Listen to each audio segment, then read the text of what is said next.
Friends, എല്ലാവർക്കും പുതിയൊരു വീഡിയോയിലേക്ക് സ്വാഗതം. ഇന്ന് സൺഡേക്ക് ഇല്ല, അപ്പൊ ഒരു സ്പെഷ്യൽ എന്തെങ്കിലും ഉണ്ടാക്കുക വെച്ചാൽ ഇന്ന് ഗീ റൈസ് മാത്രമേ ഞാൻ വെക്കുള്ളൂ കേട്ടോ. ഒരു സിമ്പിൾ ഗീ റൈസ് ഒക്കെ ഇപ്പൊ എല്ലാവർക്കും വെക്കാൻ അറിയാം, എന്നാലും ഒരു ഗീ റൈസ് വെക്കാം. പിന്നെ ചിക്കൻ ഫ്രൈ വരുന്നുണ്ട് വഴിയെ, അതിന്റെ ഹസ്ബൻഡിന്റെ റെസിപ്പിയാണ്, ഹസ്ബൻഡാണ് ചെയ്യുക. നോക്കാം നമുക്ക്. അപ്പൊ നമുക്ക് കുക്കിങ്ങിലേക്ക് പോവാം. നെയ്യ് ഒഴിച്ച് ഗ്രാമ്പൂ, പട്ട, ഏലക്കായ ഒക്കെ ഇട്ടുണ്ട് ഇതിൽ. ആദ്യം ലോ ഫ്ലെയിമിൽ വെക്കുക, അല്ലെങ്കിൽ നെയ്യൊക്കെ ഒഴിക്കുമ്പോൾ നെയ്യ് അവരവരുടെ ഇഷ്ടത്തിന് കുറേ ഒഴിക്കേണ്ട, എന്നാലും അവർ പാകം അറിയുമല്ലോ, അതിനനുസരിച്ച് നെയ്യ് ഒഴിച്ചാൽ മതി. ഇതൊന്ന് കുറച്ച് ക്യാരറ്റ് ഇടുകയാണ്.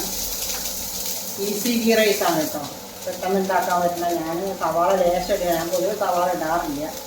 പെട്ടെന്ന് എളുപ്പത്തിന് സവാള ഇട്ടുണ്ട്, കുറച്ച് ലേശം. ഒന്ന് ചെറുതായിട്ടൊന്ന് വാടട്ടെ, അധികം വേണ്ട. പിന്നെ കുറേ നേരം വേണ്ട, കുറച്ച് നേരം. ഞാൻ കുറച്ച് അളവിൽ ഉണ്ടാക്കുന്നുള്ളൂ ഇപ്പോൾ ഞാൻ 3 ഗ്ലാസ് അരിയാണ് ഇട്ടിങ്ങനെ. ആ 3 ഗ്ലാസ് അരി ഈ നെയ്യിലേക്ക് ഇടുകയാണ് കേട്ടോ. ഒന്ന് വെള്ളം വാരാൻ വെച്ചാൽ, ഞാൻ കുതിർത്തി വെച്ചിട്ടൊന്നുമില്ല, കഴുകി വാരാൻ വെച്ച അരിയാണ് 3 ഗ്ലാസ്. അപ്പോൾ ഗ്ലാസ് എന്ന് പറഞ്ഞാൽ ഇതാ, ഈ ഗ്ലാസ്സിന് 3 ഗ്ലാസ്സാണ് ഇട്ടിരിക്കുന്നത്. 1 ഗ്ലാസ്സിന് 1.5 ഗ്ലാസ് വെള്ളം. ഒന്ന് വാട്ടത്, ഒന്ന് ചെറുതായിട്ടൊന്ന് റോസ്റ്റ് ചെയ്യുക.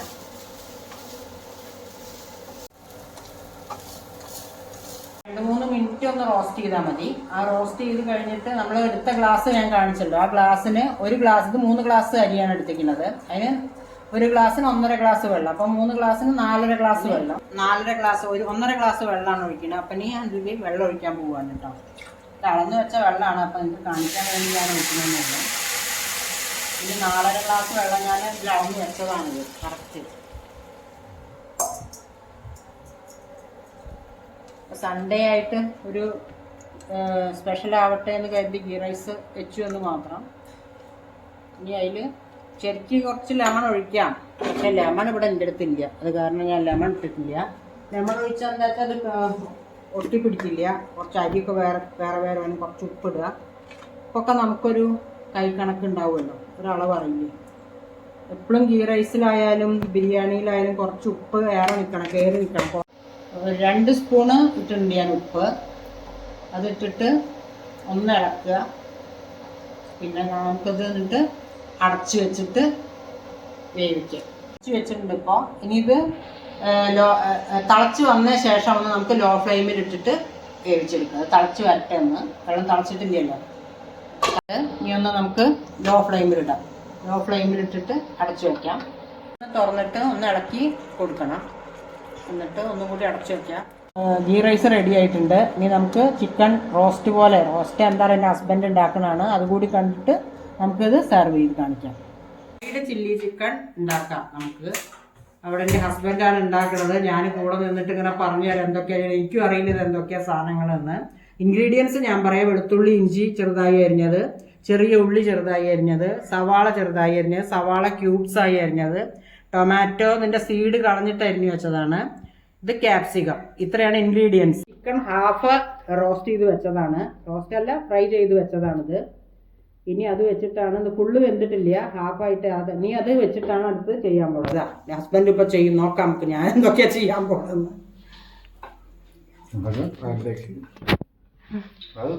അതാ പാൻ അടുപ്പത്ത് വെച്ചിട്ടുണ്ട്, അതിൽ എണ്ണ ഒഴിച്ചിട്ടുണ്ട്. അതിപ്പോ ചിക്കൻ ഫ്രൈ ചെയ്ത എണ്ണ തന്നെയാണ് അത് കേട്ടോ, ഓയില്. ഇത് വെറുതെ വേസ്റ്റ് ആക്കി കളയണ്ടല്ലോ. അപ്പൊ ആ ഓയിലാണ് അത് അടുപ്പത്ത് വെച്ചിട്ട് ഇവിടെ നിൽക്കുന്നുണ്ട്. ചൂടായി. ഇഞ്ചി ആദ്യം ഇഞ്ചി വെളുത്തുള്ളി അല്ലേ ഉള്ളു, ഇഞ്ചി വെളുത്തുള്ളി ഇട്ടു. അതൊന്ന് മൂക്കട്ടെ, ഒന്ന് എണ്ണയിൽ കിടന്ന് മൂത്ത് വരട്ടെ. ചെറിയ സവാള 2 ഉള്ളി കൂടി ഇടുക. ആ ചെറിയ ഉള്ളി, വലിയ ഉള്ളി, സവാളയും കൂടി അരിഞ്ഞത് ചെറുതായിട്ട് അരിഞ്ഞതാണ്, അത് ഇടുന്നുണ്ട്. ഇതെന്തൊക്കെയാ, എങ്ങനെയാ അവർ ചെയ്യുന്നതാണ്, എന്തൊക്കെയാ വരിക നമുക്ക് തന്നെ നോക്കാം. നിങ്ങൾ ട്രൈ ചെയ്ത് നോക്കണതൊക്കെ കഴിഞ്ഞിട്ട്, അപ്പോഴേ അതിന്റെ ഫീഡ്ബാക്ക് അറിയില്ലല്ലോ.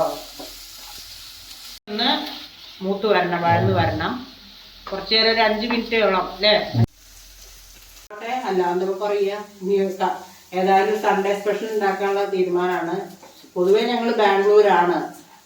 ഞാനൊരു പ്രത്യേക സാഹചര്യത്തിൽ ഇവിടെ വന്നതാണ്. ഇവരൊക്കെ അവിടെയാണ്. എൻ്റെ മോളും ഹസ്ബൻഡും ഇപ്പോൾ വന്നിട്ടുണ്ട്. അപ്പോൾ സ്പെഷ്യലായിട്ടൊന്ന് ഉണ്ടാക്കാന്ന് വിചാരിച്ചിട്ട് ഉണ്ടാക്കുക. എല്ലാം ഒരു വിധം വെന്തതാണല്ലോ. ഇനിയിപ്പോൾ അതിലേക്ക് ബാക്കിയുള്ള ഇൻഗ്രീഡിയൻസ് ചേർക്കണം. ക്യാപ്സിക്കം, പിന്നെ ക്യൂബായി വെച്ച മുറിച്ച് വെച്ച ഉള്ളി, തക്കാളി. ലോ ഫ്ലെയിമിൽ വെച്ചിട്ട് ആദ്യം കുറച്ച് കാശ്മീരിയാണ് ഇടുന്നത്. പിന്നെ ഒരു പ്രത്യേക ഒരു കാര്യം പറഞ്ഞാൽ എൻ്റെ ഹസ്ബൻഡിന് കുറച്ച് കറികളൊക്കെ നല്ല കളർഫുൾ ആയിരിക്കണം, നല്ല ചുവപ്പ് കളറായിരിക്കണം, അല്ലെങ്കിൽ പ്രശ്നമാണ്. അപ്പോൾ അതുകൊണ്ട് കാശ്മീരി ഞാനധികം ഉപയോഗിക്കില്ല. അവരൊക്കെ ഉണ്ടാക്കുമ്പോൾ പിന്നെ കുരുമുളക്, ഒരു സ്പൂണ് കുരുമുളക് പൊടി ഇട്ടു. മല്ലിപ്പൊടി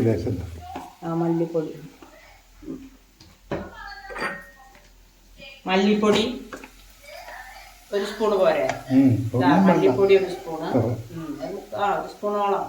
അതൊക്കെ നിങ്ങളുടെ ക്വാണ്ടിറ്റി അനുസരിച്ച്. ഇത് എത്ര ഒരു ചിക്കൻ ഏകദേശം എത്ര ഉണ്ടാവും? 1/2 കിലോ ചിക്കൻ. അതിന് കണക്കാക്കിയിട്ടാണ് ഇപ്പോൾ ഇത് ചെയ്യുന്നത്. ഇപ്പോൾ കൂടുതലാവട്ടെ അതിന് ക്വാണ്ടിറ്റി അതിനനുസരിച്ച് കൂടുതൽ എടുക്കണം. അങ്ങനെ അപ്പോഴേ ശരിയാവുള്ളൂ. ഞാനൊന്ന് മൂക്കട്ടെ. അതൊന്ന് സോയാ സോസ് അല്ലേ ഇത്? ഒരു സ്പൂണ്. ഒരു സ്പൂണില്ല, ഏകദേശം ഒരു ടേബിൾ സ്പൂൺ അല്ലേ സോയാ സോസ് വെച്ചിട്ടുണ്ട്. വേണമെങ്കിൽ നിങ്ങൾക്ക് കേച്ചപ്പ് ഉപയോഗിക്കാം, ടൊമാറ്റോ കേച്ചപ്പ്. പക്ഷെ അത് കുറച്ച് സ്വീറ്റ് ആവും. മധുരം ഇഷ്ടമുള്ളവർക്ക് അത് ലേശം ഒരു സ്പൂൺ ഇടാം. ഇത് ഞങ്ങൾക്ക് വേണ്ട. ഇനി ക്യൂബായി വെച്ച സവാള, തക്കാളി സീഡില്ലാതെ മുറിച്ച് വെച്ചതാണ് കേട്ടോ തക്കാളി. അത് കഴിഞ്ഞ് ക്യാപ്സിക്കം വേണ്ട. എന്നോട് പറഞ്ഞു ഇതിനാവശ്യമുള്ള ഉപ്പ് എന്ന് പറഞ്ഞാൽ മതി. ഇതിനാവശ്യമുള്ള ഉപ്പിട്ട്, കാരണം ഓരോരുത്തർക്കും ഓരോരുത്തർക്ക് ഉപ്പ് നമുക്ക് വേണ്ട ഉപ്പ്. ഞങ്ങൾക്ക് വേണ്ട ഉപ്പ്. ഞങ്ങൾക്ക് ഉപ്പ് വേണം, നല്ലോണം വേണ്ടെങ്കിലും പാകത്തിന് വേണം. പക്ഷെ വല്ലാതെ ഉപ്പ് കഴിക്കാൻ പാടില്ലല്ലോ. ഉപ്പിട്ടുണ്ട്. മറ്റേ ഉപ്പാണ് അത് ഇന്ദുപ്പ്. ഇനി ക്യാപ്സിക്കം ഇട്ടു. ക്യാപ്സിക്കം ഇട്ടുണ്ട്. കുറച്ച് ടൈം, വളരെ കുറച്ച്. ക്യാപ്സി ഒരുപാട് വേവാൻ പാടില്ല. കുറച്ച് കഴിഞ്ഞാൽ ടേസ്റ്റ് മാറും. ചെറുതായിട്ടൊന്ന് ഇളക്കുക, അത്രേ വേണ്ടുള്ളൂ. ഫ്രൈ ചെയ്ത് വെച്ച ചിക്കനിലേക്ക് ഇങ്ങനെ ഡീപ് ഫ്രൈ ചെയ്താണ്. പക്ഷേ ഹാഫ് വെന്തിട്ടുണ്ടാവുള്ളൂ, ഫുള്ള് വെന്തിട്ടില്ല കേട്ടോ. അത്ര മതി. അരി കിടന്ന് ഒന്നങ്ങോട്ട് ഫ്രൈ ആവും, ഏകദേശം ആവുമ്പോൾ അത് ഓക്കെ ആവും. ഓരോരോ പരീക്ഷണങ്ങൾ ചെയ്തിട്ടാണ് അതിനടുത്തത് ഓരോന്നോരോന്ന് ചെയ്യുക. അപ്പോൾ ഞാനിപ്പോൾ പുതിയതായി യൂട്യൂബ് ചാനൽ തുടങ്ങിയപ്പോൾ നിങ്ങൾക്ക് അങ്ങനെ ഓരോന്നോരോന്ന്. ഇപ്പം ചില്ലി ചിക്കനൊക്കെ എല്ലാവരും ഉണ്ടാക്കുന്നതാണ്. വീട്ടിൽ അധികം ഉണ്ടാക്കിയില്ലെങ്കിലും ഉണ്ടാക്കുമല്ലോ. അപ്പോൾ ഇവിടെ മകളേട്ടൻ്റെ പണി അങ്ങനെ ഓരോന്ന് ട്രൈ ചെയ്യലാണ്. ഓരോ ഫുഡ്, പലതരത്തിലുള്ള ഫുഡുകൾ ട്രൈ ചെയ്യും. പക്ഷേ ഈസി ആയിട്ടുള്ളതാണ് നമുക്ക് വേണ്ടത്. ഞാനങ്ങനെ ഈസി ആയിട്ടുള്ള റെസിപ്പിയൊക്കെ ആയിട്ട് ഇങ്ങനെ നിങ്ങൾക്ക് മുന്നിൽ ഇങ്ങനെ വരും, കാണാം. അത് ഒരു 5 മിനിറ്റ് വേണം. ഒരു 5 മിനിറ്റ് അടച്ചു വെക്കുക ലോ ഫ്ലെയിമിൽ. അത്രേ വേണ്ടുള്ളൂ. അതോടെ നമ്മുടെ 5 മിനിറ്റോളം ലോ ഫ്ലെയിമിൽ വെച്ച് മൂടി വെച്ച് ഇനി പച്ചമുളകും മല്ലിയലി, കുറച്ച് മല്ലിയലി മീതെ ഒന്നങ്ങോട്ട് റെഡി ചെയ്യും. അതോടെ നമ്മുടെ ചില്ലി ചിക്കൻ റെഡിയായി.